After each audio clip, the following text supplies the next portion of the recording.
सही में किसान है, उनको उठना पड़ेगा। अभी बहुत हो गया है ये।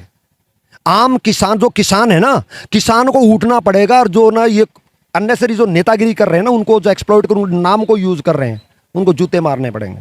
सिंगू बॉर्डर के ऊपर एक बंदे आदमी को जो है ना, उसके हाथ और पैर काट करके और बैरिकेड के ऊपर लटका दिया गया था। पिछले आंदोलन, जैसे, हाँ, पिछले आंदोलन जैसे कसाई बकरे को टांगता है। लेकिन उसके चारों तरफ कम से कम 1000 आदमी खड़े होंगे, किसी ने भी उसकी बरसना की, तो 1000 आदमी भी उसके भागीदार हैं। एक नंबर 2, किसी भी उस टाइम पे संयुक्त किसान मोर्चा था, एसकेएम, उसके किसी भी नेता ने इसकी भर्त्सना नहीं की, तो वो उसके लिए लायबल होने चाहिए। और जो भी लोग उस मर्डर केस के, वो बंदा मर गया था उस टाइम पर, सोचो बंदा अभी जिंदा है, काट के लटका रखा है, और इस 1000 आदमी चारों तरफ खड़े हुए हैं, और कोई भी उसको बचाने के लिए, ये करने के लिए दया का किसी के अंदर था। वो एक सुप्रीम कोर्ट ने 2002 में फैसला दिया था, अवार्ड दिया था कि SYL का कैनाल भी बन गई थी, नहर बन गई, सिर्फ पट्टा खोलना बाकी था। ठीक है, बैराज वो खोलना बाकी था, पानी हरियाणा में आ जाता। लेकिन वहां के किसानों ने, जो किसान ये बड़े भाई छोटे भाई की बात कर रहे हैं, उन्होंने SYL कैनाल को इरेज कर दिया, पूरा पाड़ के फेंक दिया, और उस पर खेती कर रहे हैं। वो पानी हिसार, हरियाणा का पानी वहां पंजाब में उन्होंने रोक लिया। हरियाणा के अब हरियाणा के किसानों को ये बात समझ में आ गई कि वो बड़े भाई छोटे भाई का जो इमोशनल गेम था, वो अब नहीं चलेगा। इसलिए जाटों की 2 खापों ने, एक मलिक खाप के प्रधान ने और एक दहिया खाप के प्रधान ने, क्लियर कट मैसेज दे दिया गया है कि पिछले बार हमारे युवाओं का, हमारी फैक्ट्रियां बंद हो गई, उनके जॉब वगैरह बहुत कर्टेल हुए हैं, हम इस बार इनका साथ नहीं देंगे। और उनको डायरेक्ट इंस्ट्रक्शन दे, तुमने ये धरने वरने जो ब्लॉक व्लॉक करने, हमारे यहाँ नहीं करोगे, और कहीं करो जाके। ये साफ क्लियर कट मैसेज दिया। तो हरियाणा के लोगों को ये बात समझ में आ गई है कि तुम हमारा पानी, हम तुम्हें आपको दूध पिलाएं, इतनी इज्जत करें आपकी। और उसके बाद में किसी ने भी ये कहा कि भाई जो ना, हाँ ठीक है, हम आपका पानी के लिए हम आपका स्पेंड करते हैं। ये MSP की गारंटी मांगा, हरियाणा का किसान उनसे पानी की गारंटी मांगता है, दो दो। पानी तो मेरा हक है, और पानी, और आप उसी पानी को ड्रिपिंग सिस्टम क्यों नहीं करते? इजराइल है, सबसे ज्यादा संपन्न है एग्रीकल्चर में, और can you believe it, Israel के जमीन के अंदर एक ड्रॉप भी मीठा पानी नहीं है, एक भी नदी नहीं है उस देश के अंदर, और वो देश जो है एक्सपोर्ट करता है फसलों। Can you believe it? और हम पंजाब के अंदर 5 नदी, इसलिए उसको पंजाब कहा गया है, 5 नदियां बहती हैं, और इन्होंने दोहन करके गेहूं धान बो करके जमीन के पानी को, नहरों का पानी भी यूज करके, जमीन का पानी भी दोहन करके आज उसका वाटर टेबल इतना गहरा चला गया है। और टेबल ही गहरा नहीं चला गया है, उन्होंने उस पानी को जहर बना दिया है। क्यों? हर किसान के, हर खेती के अंदर खरपतवार होती है, लेबर उनके पास में है नहीं, क्योंकि आपने देखा वो ट्रैक्टर का ब्रांडेड मॉडिफाइड म्यूजिक सिस्टम का ट्रैक्टर है। ये आदमी खेत में काम करेगा क्या? वो आदमी खेत में नहीं काम करता। तो वो क्या करता है, जो खरपतवार यूज को, पैदावार को अपडेट रखने के लिए, वो उसमें पेस्टिसाइड फेंकता है। पेस्टिसाइड डाला, ऊपर से पानी भर दिया, वो उसमें चला गया, जमीन में चला गया। सरप्राइजिंग बात, आप बड़ी पीड़ा के साथ कह रहा हूं ये बात में, आप बरसात के टाइम पे खेतों में हम जाते थे तो मेंढक टर्राते थे, मजा आता था, झिंगुर बोलते थे, केचुए होते दुनिया भर के। जाइए आप, सही कह रहे हैं। उस पेस्टिसाइड से सब मर चुके हैं। इकोलॉजिकल डिवास्टेटिंग, नीचे क्योंकि वो फिर पानी देते हैं खेती के अंदर, वो पेस्टिसाइड जमीन के अंदर चला जाता है, वो पानी आपका जहर हो चुका है। पंजाब तो अभी कैंसर का हब भी बन चुका है। वहीं में आ रहा हूं सर, हर तीसरा बंदा कैंसर हो रहा है।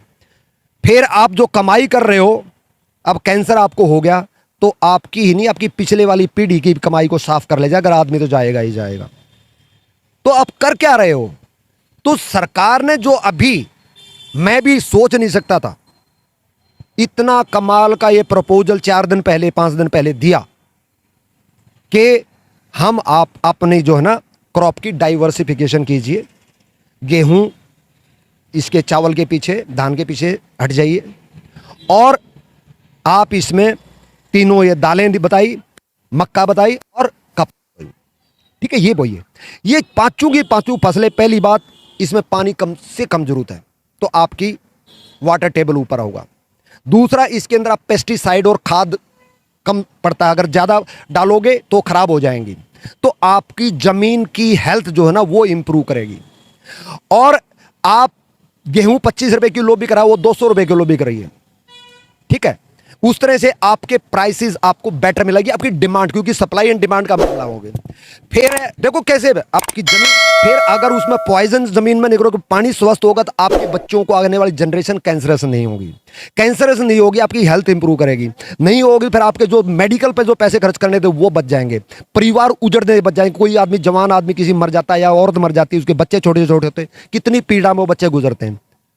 और इसके बाद में जब दालें आप 1 लाख से प्लस में जो हमने कनाडा से एक दाल मंगवाई है, अगर मेरा किसान, हम ही अगर उस दाल को उगाएंगे, हमें कनाडा से मंगवानी नहीं पड़ेगी। एक सवाल मेरा ये कहना है कि इतनी सारी बेनिफिट जो आपने अभी गिनाई, और ये साइंटिफिकली प्रूवन है कि ये जो, लेकिन फिर क्यों नहीं वो किसान गेहूं और धान से मूव करते हैं? क्या उनका उस पे चिपके रहने की वजह क्या है? क्योंकि इजी है, वो डाला, बोया, पानी, और पानी बह रहा है, ट्यूबवेल चला के छोड़ के आगे सो जाते हैं, घर पे आगे हमें देखते हैं पूरे। उसमें कोई, पहले हम डोल बनाते थे, बीच में पट्टे बनाते थे ताकि उसको आहिस्ता आहिस्ता करके भरें। अब कौन सा, मेरे बाप का पानी थोड़ी नहीं जा रहा है, जमीन से पानी आ रहा है, उसको ट्यूबवेल चलता छोड़ के पूरी आप पूरा कोई डोल नहीं होती, पूरे खेत के अंदर जो चला के छोड़ के आ जाते हैं, 1-1, 2-2 एकड़ के अंदर जो बिजली सबसे फ्री में मिल रही है, बिजली फ्री मिल रही है। सरकार कैसे इसको कंट्रोल करे? जो ये मतलब ये जो आप बता रहे हो, ये 1-2 जनरेशन नहीं, आने वाली कई पीढ़ियां इससे तबाह हो जाएंगी। डीएनए खत्म हो जाएगा सर, आप पीढ़ियां नहीं, आपका डीएनए जनरेशन आगे, आने वाली मानवता आपकी खराब हो रही है। वरना इस बेल्ट की जो ना डीएनए जो है ना सबसे स्ट्रांग है। स्पोर्ट्समैन मेडल कौन लेके आता है? नहीं बिल्कुल, फौज में भी खत्म हो गया, हरियाणा अभी टॉप में वर्ल्ड में। ओके, ये इंडिया में, हाँ। क्योंकि कहां से क्यों ले रहे हैं? डीएनए 1 नंबर का है। आप आज के दिन देखो, पहले इनको पता नहीं था, हरियाणा वाले लोगों को पता लगा कि भाई एजुकेशन, आईएएस आईपीएस भी कोई चीज होती है, आप जजेस बन सकते हो। आप कितनी भी लिस्ट देख लो, आईएएस आईपीएस और जो ना जजेस, मैक्सिमम हरियाणा वालों का नाम आ रहा है। नहीं बिल्कुल, आप दुरुस्त। आईक्यू बहुत अच्छा लेवल है, फिजिकल फिटनेस बहुत अच्छी है, एक डिटर्मिनेशन, एक खून के अंदर जो डीएनए बहुत ज्यादा स्ट्रॉन्ग है। सर मुद्दे पे आते हैं, आफ्टर ऑल ये जो बताइए सर, तो अगर आप ये इस तरह से जो कर रहे हैं, ये आप अपनी आने वाली जनरेशन के प्रति बहुत बड़ा अपराध कर रहे हैं। नहीं सर, अभी जो ये प्रोटेस्ट चल रहा है, सरकार फंसी हुई है एक तरह से, क्योंकि इलेक्शन ईयर है। सॉल्यूशन क्या दिखते हैं, क्या इसका आउटकम होना चाहिए? सॉल्यूशन जब होता है जब कोई सॉल्यूशन निकालना चाहता हो, ठीक है। इसके लिए मैं छोटी सी कहावत कहूंगा, हमारे हरियाणा में कहते हैं, वो एक दादा और पोता जो है ना मेले में गए, ठीक है, मैं कई बार कह चुका, लेकिन बहुत रिलीवेंट है ये यहाँ पे, एक सूत्र की तरह से है ये। तो पोता, एक हमारे यहाँ कुल्हड़ को, जो छोटे वाली छोटी छोटी कुल्हड़ होती है ना, मेले में मिलती है, हाँ, उसको हमारे यहाँ कुलियाँ बोलते हैं। हाँ, कुल्हड़, छोटी वाली कुल्हड़। तो वो पोता रोने लग गया कि मेरे को, भला क्यों रोया? भला कुल्हड़ चाहिए। कुल्हड़ 5 पैसे का कुल्हड़ था, दादा का प्यार होता है पोते के प्रति जो है ना, फ्री दिया। अब जैसे ही कुल्हड़ लिया फिर रोने लग गया, बोलता बेटा आप क्यों रोया? बोलता ये ऊँट लूंगा। तो किसान का तो पशुधन होता है ऊँट, कोई भी पशु जो है ना, तो बोला एक फसल बोल देंगे पोता खुश हो जाएगा, उन्हें दादा का पोते का प्यार, ऊँट भी खरीद दिया। अब जैसे ही ऊँट खरीदा फिर रोने लग गया, बोला अब क्यों रोया? बोलता इस ऊँट को इस कुल्हड़ में डालो नहीं तो रोऊंगा। इसमें सूत्र है, ये सूत्र है, इसका जवाब जो है ना यही सूत्र है कि कुल्हड़, ऊंट को कुल्हड़ में डालो नहीं तो रोऊंगा। तो इनका काम है रोना। और ये किसान तो जो है ना, अभी किसान को उठना पड़ेगा। इनफैक्ट ये जो लीडरों के खिलाफ जो ना, आप ये कहते हैं, ये क्लेम करते हैं कि जी हम जो है किसानों की नुमाइंदगी करते हैं। भैया किसानों की नुमाइंदगी, अभी पंजाब के अंदर इलेक्शन हुए थे, कितने 67 ने 87 ने इन्होंने इलेक्शन लड़ा था, इन्होंने पार्टी बना के। चंदूनी जो हरियाणा के रहने वाले नेता हैं, और वो पंजाब में जाके इलेक्शन लड़े थे। पूछना क्या हुआ? सबकी जमानत जब्त। बिल्कुल सही, दुरुस्त फरमा रहे हैं। नहीं, ये ऑन रिकॉर्ड है। अगर वो किसानों की नुमाइंदगी करते, किसानों के नेता हैं, तो किसान तो वोट देते ना, क्यों मान को दे दी?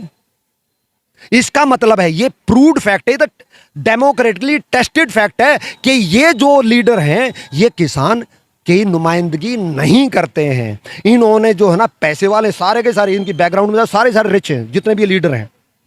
हाँ हाँ, कई कई 100 पेट्रोल पंप के मालिक हैं, हजारों हजारों बस इनकी चलती है। कनाडा में इनके फैमिली के बड़ी बड़ी कोठियां हैं सर। भैया कम्युनिस्टों का जो है ना, ये आपने दिल्ली में भी देखा ना, जितने भी कम्युनिस्ट होते हैं वो झोला टांग के रखेंगे, खद्दर का कुर्ता रखेंगे, नीचे जींस की पैंट रखेंगे, नीचे सैंडल पहनेंगे जनवरी के महीने में भी, लेकिन शाम को महंगे से महंगे वाइन पीते हैं वो लोग। सर एक सवाल इसी से जुड़ा हुआ है कि ये प्रोटेस्ट है, एक तो पहली बात कि जैसे संसद का आखिरी अधिवेशन समाप्त हुआ इस लोकसभा का, उसके बाद ही शुरू हुआ। अगर इनकी नीयत सही होती तो शायद ये लोकसभा सत्र के दौरान या सत्र से पहले मतलब वो कर सकते थे। तो कहीं ऐसा तो नहीं कि ये किसी विदेशी षड्यंत्र के शिकार है, जो कि केंद्र की सरकार को टॉपल करना चाहती है, जो कि केंद्र की सरकार उनकी आंखों में खटकती है। वो किसान, क्योंकि एक बहुत ही इमोशनल मुद्दा होता है देश के लिए, हर नागरिक जानता है कि किसान अन्नदाता है, उसको एक ऊंची निगाह से देखता है, जैसे कि फौजियों को लोग देखते हैं। तो फिर किसानों के मोहरा बना करके कुछ विदेशी शक्तियां इनको नचा रही है अपने इशारे पे। बिल्कुल, इसमें तो कोई शक दूर दूर तक नहीं है। कारण क्या होता है, कोई भी इवन वहाँ की एजेंसियां भी जो हैं, कोई भी फॉरेन पावर्स जो है, वो कभी भी नहीं चाहेगी कि हिंदुस्तान ताकतवर हो। वो तो हिंदुस्तान को एक गरीब अंडर डेवलप्ड कंट्री देखना चाहते थे, जो कि आपने भी देखा होगा, आपने देखा पिछले, हालांकि मोदी को 10 साल हो गए, लेकिन 5-6 साल से तो 5-6 साल से तो कभी आपको कभी सुनने को आया कि हिंदुस्तान एक गरीब है, अंडर डेवलप्ड, किसी के मुंह से भी? This is very very very interesting point. कभी भी, और ना हम कहते हैं हम अंडर डेवलप्ड हैं, हम गरीब हैं, हमारे को रहना नहीं आता, हमारे सहने नहीं आता। तो फिर क्या लगता है, क्या मतलब जो किसान ये जो प्रोटेस्ट कर रहे हैं, क्या लगता है इसके पीछे क्या वाकई में कोई मतलब कोई इनको इस्तेमाल कर रहा है मोहरे के तौर पर, या ये जेन्युइनली डिमांड कर रहे हैं? यहाँ डिमांड तो जेन्युइन है, क्योंकि एमएसपी एवरीबॉडी नोज इट, वो पॉसिबल नहीं है। एमएसपी हो ही नहीं सकती। एमएसपी की गारंटी एमएसपी दे रहे हैं हरियाणा, और मतलब गारंटी नहीं हो सकती। गारंटी नहीं दे सकते। गारंटी देते ही आप क्यों नहीं दे सकते सर? आपने गारंटी दे दी।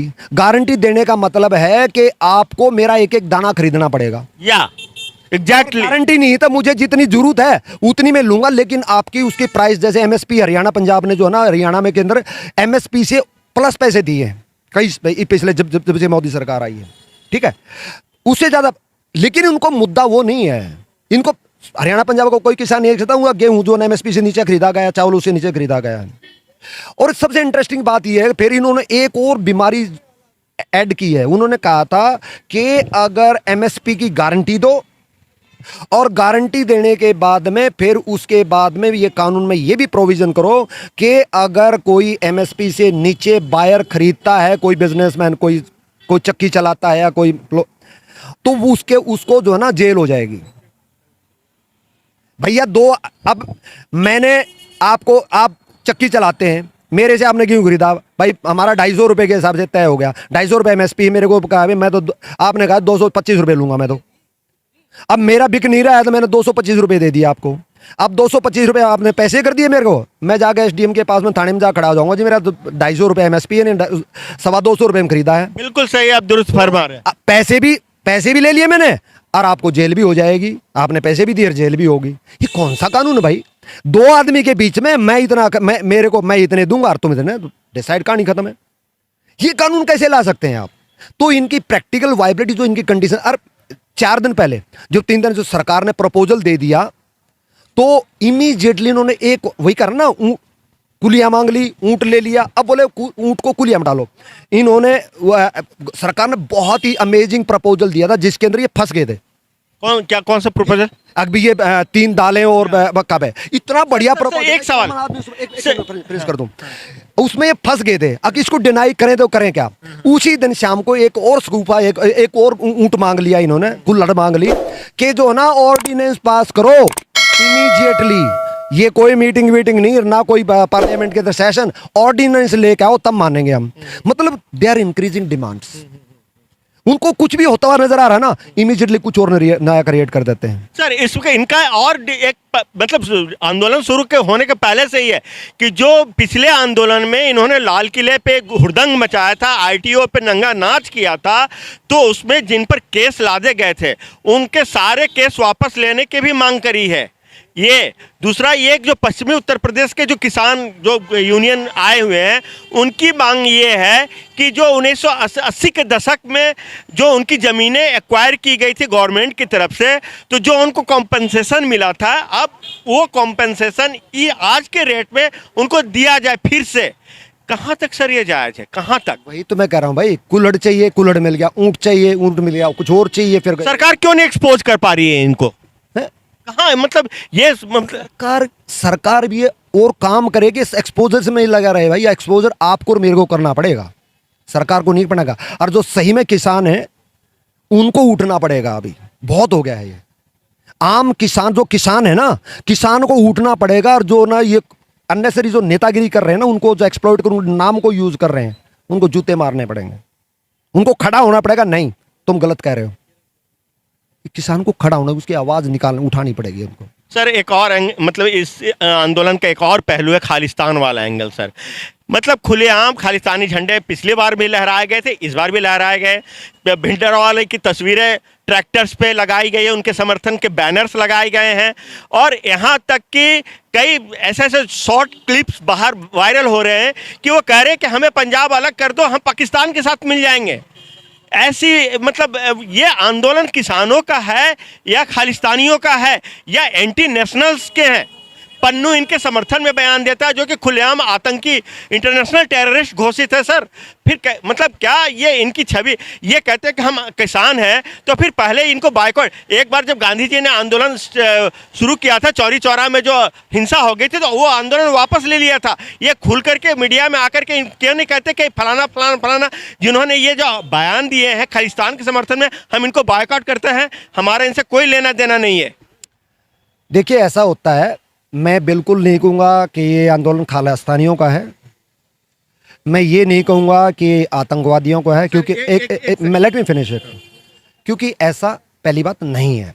लेकिन मालूम है क्या होता है, माले सपोज करके यहाँ पे 100-200 आदमी खड़े होते हैं, जब कहीं भी भीड़ में कहते माले खड़े होते हैं, तो उसमें होता है 1-2 जेब कतरा आ जाए, ठीक है।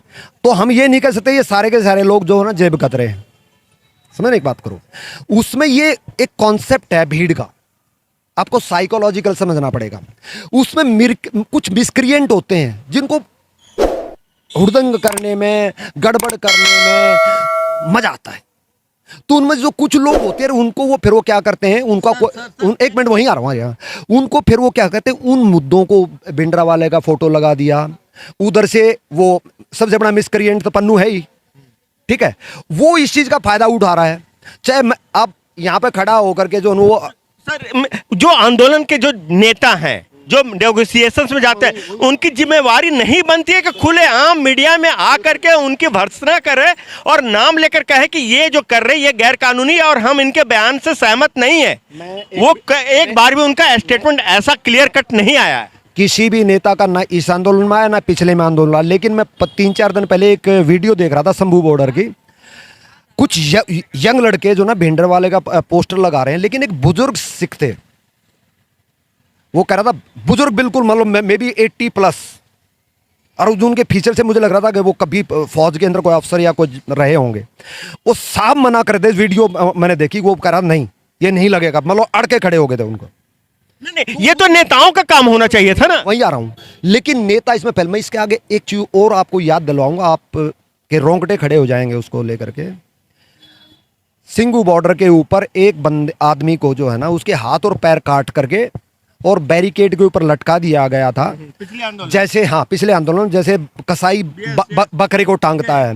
लेकिन उसके चारों तरफ कम से कम 1000 आदमी खड़े होंगे, किसी ने भी उसकी भर्त्सना की, तो 1000 आदमी भी उसके भागीदार हैं। एक नंबर 2, जो आपका सवाल का मैं जवाब देता हूं, किसी भी उस टाइम पे संयुक्त किसान मोर्चा था SKM, उसके किसी भी नेता ने इसकी भर्त्सना नहीं की, तो वो उसके लिए लायबल होने चाहिए। और जो भी लोग उस मर्डर केस के, वो बंदा मर गया, तो उस टाइम पर सोचो, बंदा अभी जिंदा है, काट के लटका रखा है, और 1000 आदमी चारों तरफ खड़े हुए हैं, और कोई भी उसको बचाने के लिए, ये करने के लिए दया का किसी के अंदर था। वो एक बहुत ही सर, एक और वीडियो आया था कि निहंग सिख्स जो है वो तलवार से पुलिस, वहां की जो पंजाब पुलिस पर उन्होंने वार कर दिया था सर।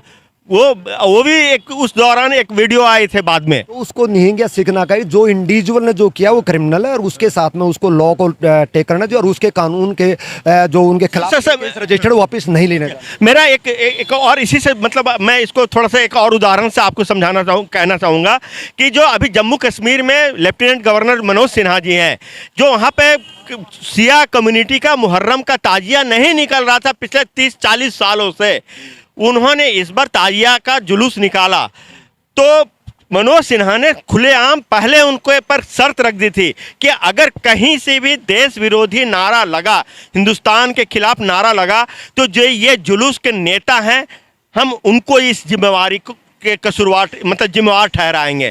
क्यों नहीं ये सरकार कहती है कि अगर इस आंदोलन में अगर कोई भी देश विरोधी नारा लगा या परचम लहराए गए तो ये इस आंदोलन का नेता जिम्मेवार होगा।